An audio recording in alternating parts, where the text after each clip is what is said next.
5 രൂപ കാണാനുണ്ടല്ലോ. ആ മടിയമ്മത്തായി എന്നെ പറ്റിച്ചത്. എന്താ എന്താ കുഞ്ഞേ? ഈ കുഞ്ഞിന്റെ ഒരു കാര്യം എന്താടി?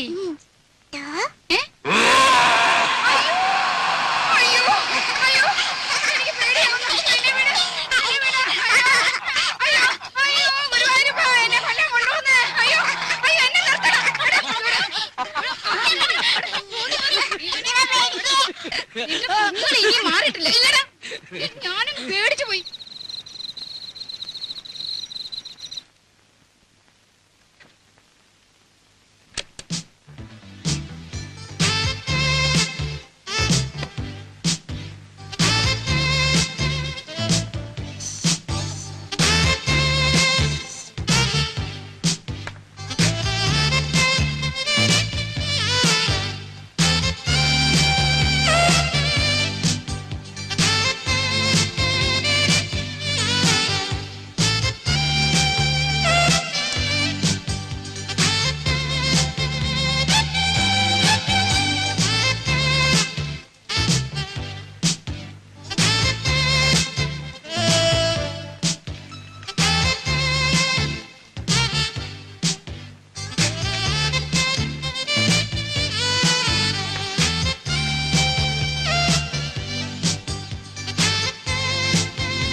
ശയനപ്രദക്ഷിണത്തിന് പോകുമ്പം അവന് നല്ല ശുദ്ധവും വൃത്തിയൊക്കെ വേണ്ടതാ. അതുകൊണ്ട് നീ മോളെ അവന്റെ കൂടെ കിടത്തിയേച്ചേ. നീ എന്റെ കൂടെ വന്ന് കിടന്നോ. നാരായണ ഗുരുവായൂരപ്പാ, ഗുരുവായൂരപ്പാ വന്ന് കിടക്കണ്ട രാജിയെ. കഥ അടയ്ക്കട്ടെ. എന്റെ നടുവിന് എന്തൊരു വേദനയാ. നാരായണ നാരായണ.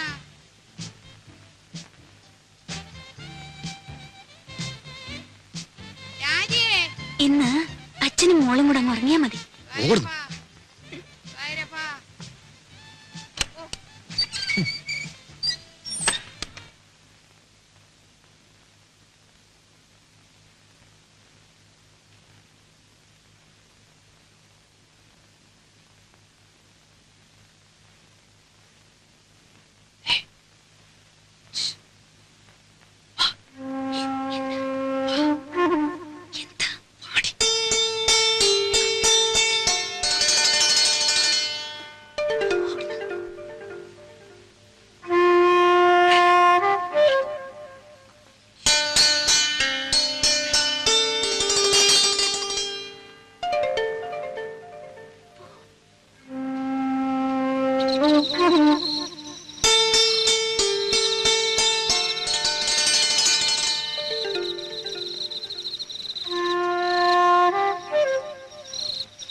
ദേവർക്ക് നമ്മുടെ വിഷമം മനസ്സിലാവും.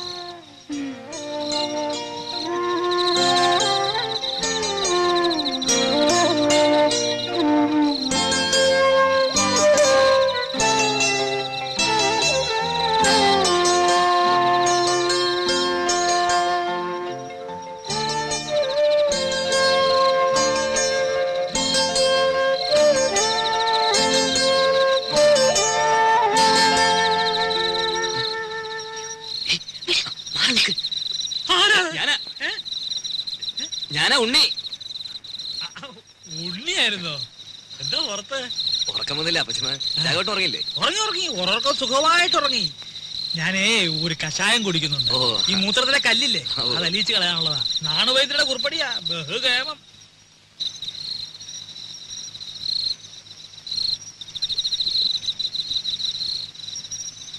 കേട്ടോ ഉണ്ണിയേ, ഈ കഷായത്തിന്റെ ഒരു പ്രത്യേകതയാ മൂത്രശങ്ക. രാത്രി ഒരു 3-4 തവണ ഒരു കുടം ഉണ്ടാവും പോവാൻ. ആ,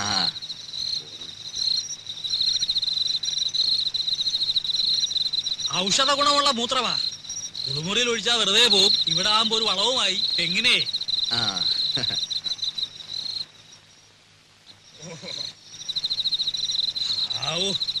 ഇതങ്ങോട്ട് പോയി കഴിഞ്ഞാ പിന്നെ ഭയങ്കര ആശ്വാസം. ഇനിയിപ്പോ സമാധാനമായിട്ട് കിടന്ന് ഉറങ്ങാലോ. അതല്ലേ പ്രശ്നം. ഇത് കഴിഞ്ഞാ പിന്നെ കൊറേ നേരം കാറ്റും കൊണ്ടിങ്ങനെ നടക്കണം. പിന്നെ വെളുപ്പാങ്കാലത്ത് എങ്ങാനും ഒരു ഉറക്കം കിട്ടിയെങ്കിലായി. ഏതായാലും ഉണ്ണിക്ക് ഉറക്കം വരുന്നില്ലല്ലോ. നമുക്ക് വല്ലതും പറഞ്ഞോണ്ട് നടക്കാം. ഞാനിപ്പോ ചെന്ന് ഉറങ്ങാനുള്ള ചില പരിപാടി. അതല്ലടോ, അമേരിക്കയിൽ നിന്ന് വന്നിട്ട് നമുക്ക് സമാധാനമായിട്ടൊന്ന് കാണാനും പറ്റില്ല. ഞാനെന്ന് തമാശക്ക് എടുത്തെങ്കിലും ഞാൻ കാര്യമായിട്ട് പറഞ്ഞതാ. ഉണ്ട് അവിടെങ്ങാനും കടന്നു കൂടിയാൽ വല്ല പണി ഒപ്പിക്കാവോ? എത്ര കാലമാണ് ഉറക്കം വരുന്നുണ്ട്.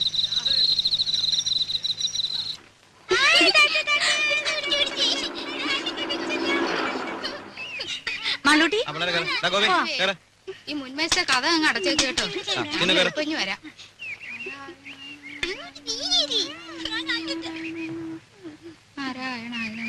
രാജി വാ, വാ. ഇവിടെ കയറി.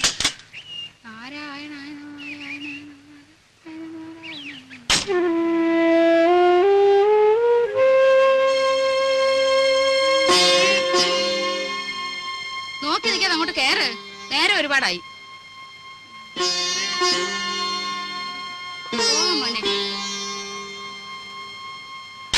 വിഘ്നേശ്വര, എന്റെ മോന് ഒരേ ആപത്തും വരുത്തരുതേ.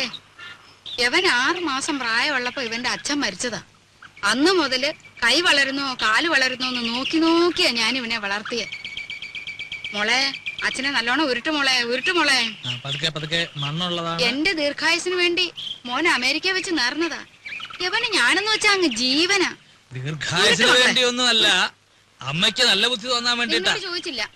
ആ, അച്ഛനെ ഉരുട്ടു മോളെ. നാരായണ നീ നാരായണ മേല് വേദനിക്കുന്നുണ്ടല്ലേ? ആ, നാരായണ. ഇവര് നല്ലോണം കടാക്ഷിക്കട്ടെ.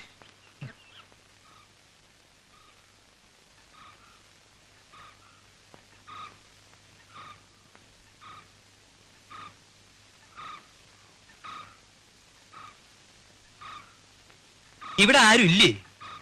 ഹേയ്, വീടൊക്കെ ഇങ്ങനെ മലത്തെ തുറന്നിട്ടിട്ട് അപ്പൊ ഇവിടെ ആരെങ്കിലും ഉണ്ടാവണല്ലോ. ഇതിപ്പോ വീട് വരെ പൊക്കിക്കൊണ്ടുപോയി ആരും അറിയില്ലല്ലോ. അയ്യേ, ഇത് ശരിയാവില്ല, ഇത് ശരിയാവില്ല.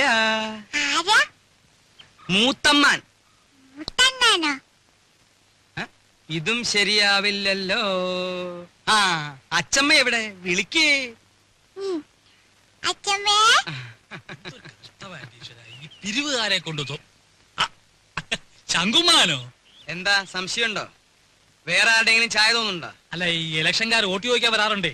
പെട്ടെന്ന് കണ്ടപ്പോ ഒറ്റ ആരാ അത്? ഞാനാടി സരസ്വതി. ശങ്കുമാൻ വന്നിരിക്കണോ? ആ, ശങ്കുവപ്പയോ? കാണാതായപ്പോ ഒരാളിനെ അങ്ങോട്ട് പറഞ്ഞയച്ചാലോ എന്ന് വിചാരിക്കായിരുന്നു ഞാൻ. അതൊക്കെ എത്തേണ്ട സമയത്ത് ഞാൻ എത്തില്ലേ എന്റെ പെങ്ങളെ. എന്താ സരസ്വതി നിനക്കൊരു ക്ഷീണം? ഓ, ഒന്നും പറയണ്ട എന്റെ ഓപ്പേ. എന്താ പറ്റിയേ? ഈയിടെയായിട്ട് ശ്വാസം ഉള്ളിലോട്ട് എടുക്കുമ്പോ വയറ് വന്ന് ഭമ്മന്നങ്ങ് വീർക്കും. പുറത്തേക്ക് വിടുമ്പം ചൂന്നങ്ങ് ചൊട്ടും. ഉവ്വോ, അകത്തേക്ക് എടുക്കുമ്പോ വീർക്കും, പുറത്തേക്ക് വിടുമ്പോ ചൊട്ടും. അതിപ്പോ എല്ലാവർക്കും അങ്ങനെ തന്നെയല്ലേ? അല്ല. ആ ആ, ഈയിടെയായിട്ട് അപ്പച്ചിക്ക് പുതിയൊരു അസുഖം തുടങ്ങിയിട്ടുണ്ട്. അതെന്താ? ആ, എവിടെങ്കിലും ഇരുന്നാ പിന്നെ എഴുന്നേക്കാതെ ഒരടി നടക്കാൻ പറ്റില്ല. എങ്ങനെ എങ്ങനെ? എവിടെങ്കിലും ഇരുന്നാലേ പിന്നെ എഴുന്നേക്കാതെ ഒരടി നടക്കാൻ പറ്റില്ല. ഉവ്വോ, രാഘവ, ഓപ്പ ഇരുന്നാട്ടെ. ഉണ്ണി, ഒറ്റ തൊഴി. സൂപ്പിക്കല്ലേ സൂപ്പിക്കല്ലേ. നീ ഈയിടെയായിട്ടൊന്ന് കൊഴുത്തല്ലോടാ രാഘവ. ചുമ്മാ അല്ല, പണിയെടുത്തിട്ടാ. ആ, നിന്റെ പണിയൊക്കെ എനിക്കറിയാം. ശങ്കുമാനോ? ആ, ഉണ്ണി വന്നത് ഞാൻ അറിഞ്ഞു. അതിനൊരു കഥയുണ്ട്, അത് ഞാൻ പിന്നെ പറയാം. ശങ്കുമാൻ കുറച്ചാള് നാട്ടിലൊന്നും ഇല്ലായിരുന്നു ഉണ്ണിയെ. കാശി വരെ ഒന്ന് പോയി. ശങ്കുമാനെ കാശിക്ക് പോണ പ്രായൊക്കെ. അയൊക്കെ എപ്പോഴേ കഴിഞ്ഞു. കാശിക്ക് പോയതേ ഭജനിടിക്കാനല്ല, പിന്നെന്തിനാണാവോ? 1 കിലോ ആപ്പിള് വാങ്ങാൻ. ഒന്ന് പോടാ അവിടുന്ന്. ബിസിനസിന്റെ ചില കാര്യങ്ങൾക്ക് വേണ്ടി പോയതാ. അതിനൊരു കഥയുണ്ട്, അത് ഞാൻ പിന്നെ പറയാം. ഒരാള് വന്നാ എന്താ വേണ്ടേന്ന് ചോദിക്കുക. ഇതൊക്കെ ഇനി നീ എന്നാടാ പഠിക്കരാകവാ? ഇപ്പൊ എന്താണാവോ വേണ്ടത്? സംഭാരം, ഇഞ്ചി, മുളക്, കറിവേപ്പിലൊക്കെ ഇട്ട് താൻ തന്നെ പോയി എടുത്തിട്ട് വാ. ജാനുവേടത്ത് ഈ ശങ്കുമാനം കുടിക്കാൻ കുറച്ച് സംഭാരം ജോലിക്ക് ആളെ വെച്ചിട്ടുണ്ടേ. ഇങ്ങോട്ട് വരടോ. എന്റെ പെങ്ങളുടെ പുക കണ്ടേ ഇവിടുന്ന് പോവുള്ളൂ അല്ലേ?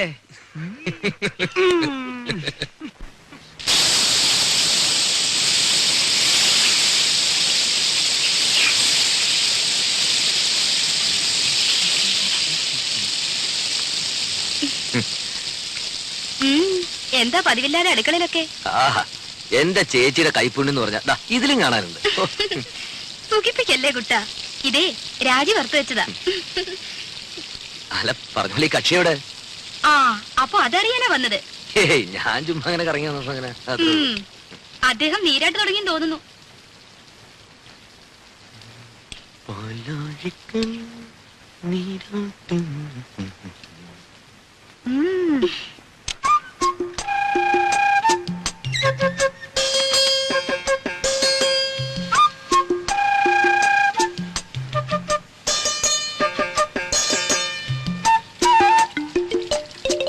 രാജി, രാജി, എന്താ തുറന്നേ. എന്തിനാ? ആ തുറക്ക്. എന്താണ് പറയാൻ? ഒരു കാര്യമുണ്ട്, തുറക്ക്. ഞാൻ കുളി കഴിഞ്ഞിട്ടില്ല. അതൊന്നും സാരമില്ലെന്ന് തുറക്ക്. അമ്മാവനെ. അമ്മാവൻ? ആ, അമ്മാവന്റെ കാര്യം കുറച്ച് കുഴപ്പ. തുറക്ക്, പറയാം. എന്താ? അമ്മാവനെ. അയ്യോ, എന്താ ഉണ്ണിട്ടത്? വേണ്ട ഉണ്ണിട്ട, പുറത്തു പോ. പ്ലീസ് വാ. വേണ്ട. ആരുമില്ലെന്നേ.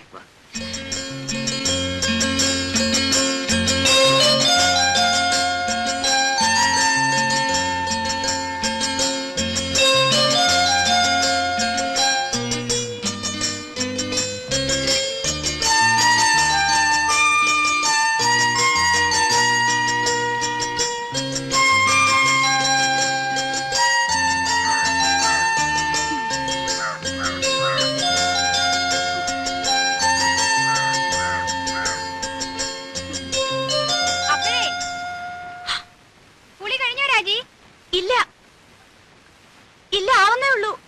ആ, ഒന്ന് വേഗാട്ടെ. വെള്ളം ചൂടാറുവേ. പിന്നെ പുണ്യ അന്വേഷിക്കണ കണ്ടു.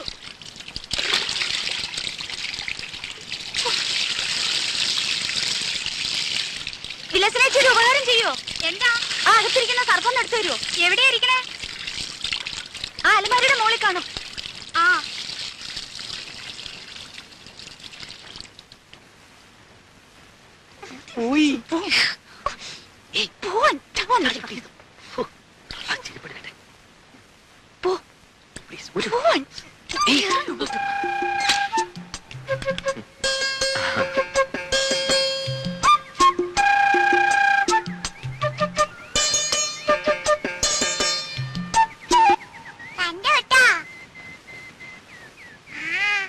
എന്ത് കണ്ടുപിടി? ഇവിടെ വാടി, ഇവിടെ ഇന്ന് ഞാൻ എന്റെ മാളുവമ്മേ.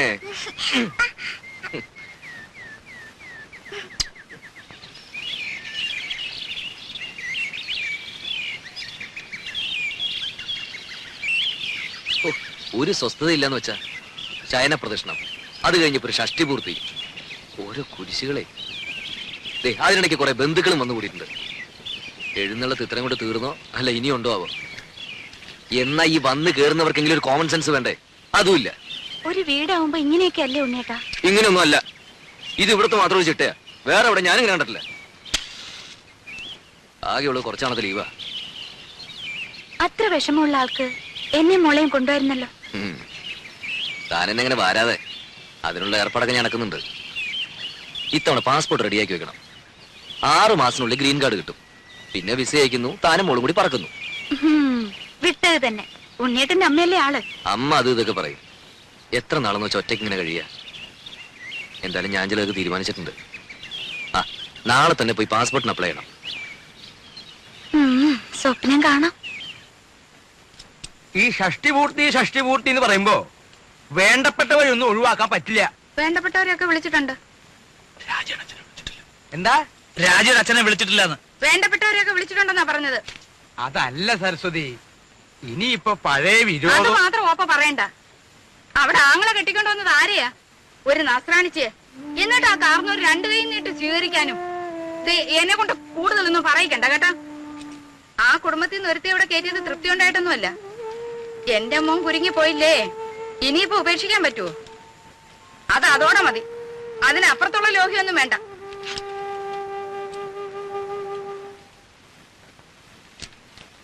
ആ, നീ ഇവിടെ ഉണ്ടായിരുന്നോ? ഞാൻ നിന്നെ അന്വേഷിച്ച് നടക്കായിരുന്നു. ഈ പന്തല് പണിക്കാരുടെ തട്ടും മുട്ടും കാരണം കിടക്കാൻ ഒരിടയില്ലാണ്ടായി. ഏയ്, എന്താ ഉണ്ണിയെ, നിന്റെ അമ്മ ഇവിടെ കൊതുകിനെ വളർത്തുണ്ടോ? ഉറങ്ങാറായോ ഉണ്ണിക്ക്? ഞാൻ കിടക്കാനുള്ള ഉറങ്ങാറാവുമ്പോ പറഞ്ഞോളൂട്ടോ. എന്തോ ഞാൻ പറയണെന്ന് ആലോചിച്ചല്ലോ. ആ, നീ വന്ന വിവരം ഞാൻ എങ്ങനെ അറിഞ്ഞുന്ന്? അതൊരു വലിയ കഥയാ. നീ നമ്മുടെ കിഴക്കേടത്തെ കാർത്തേനിയമ്മയുടെ മകൻ ഗോപാലൻ അറിയോ? മനസ്സിലായി. കാലിന് കുറച്ച് സുഖമില്ലാത്ത. അത് ഭാസ്കരൻ. അവന്റെ കഥ ഞാൻ വേറെ പറയാം. അവൻ ഒരു വേൽത്തിപ്പെണ്ണായിട്ട് ചില കാര്യങ്ങളും അതും മറ്റതും മറിച്ചതും ഒക്കെ, അതൊക്കെ ഞാൻ എല്ലാവരും ഉറങ്ങിയതിന് ശേഷം പറയാം. ഇത് ഭാസ്കരന്റെ അനിയൻ ഗോപാലൻ. ഓ, ഞാൻ അറിയും. നീ അറിയൂ അവനെ? അവനൊരു കളിപ്പേരുണ്ടല്ലോ. നല്ല ഉറക്കം തൂങ്ങിട്ട് പോയി ഞാൻ. ഉറക്കം തൂങ്ങി. അത് അവന്റെ അനിയൻ. ഇത് ഗോലി. അവ ഇങ്ങനെ ഉരുണ്ടുരുണ്ടല്ലോ നടക്കണേ. ഈ ഗോപാലൻ അവന്റെ അളിയനെ ദുബായിക്ക് പ്ലെയിൻ കയറ്റാൻ തിരുവനന്തപുരത്ത് പോയി. തിരിച്ചു വന്ന് ബസ് ഇറങ്ങിയപ്പോഴാ അവൻ എന്നെ കണ്ടതും അവൻ എന്റെ നേരെ ഇങ്ങനെ ഒരു വരവാ. ഈ ഗോലി എന്തിനാ എന്റെ മെക്കിട്ടേക്ക് ഇങ്ങനെ ഉരുണ്ടു വരണേന്ന് ഞാനും വിചാരിച്ചു. ഞാനും അവനും തമ്മിൽ ഏതാണ്ട് ഇങ്ങനെ ഇങ്ങനെ ഇങ്ങനെ എത്ര അടി ഉണ്ടാവും? 2 അടി കാണും.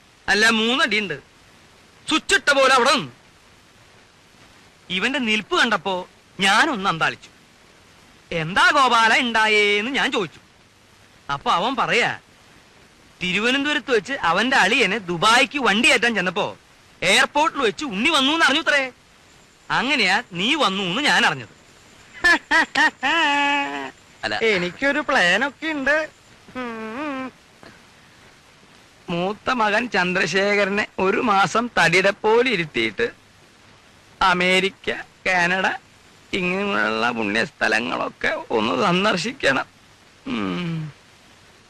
അടുത്ത് കിടന്നിടൂ അമ്മാവാ.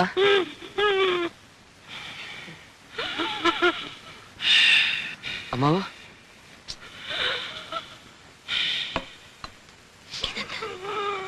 ഷീറ്റോടെ വലിച്ചെടുത്ത് കാട്ടിലേക്ക് കളയും ഞാൻ. ഈ വീട്ടിലൊരു സ്വസ്ഥതയില്ല.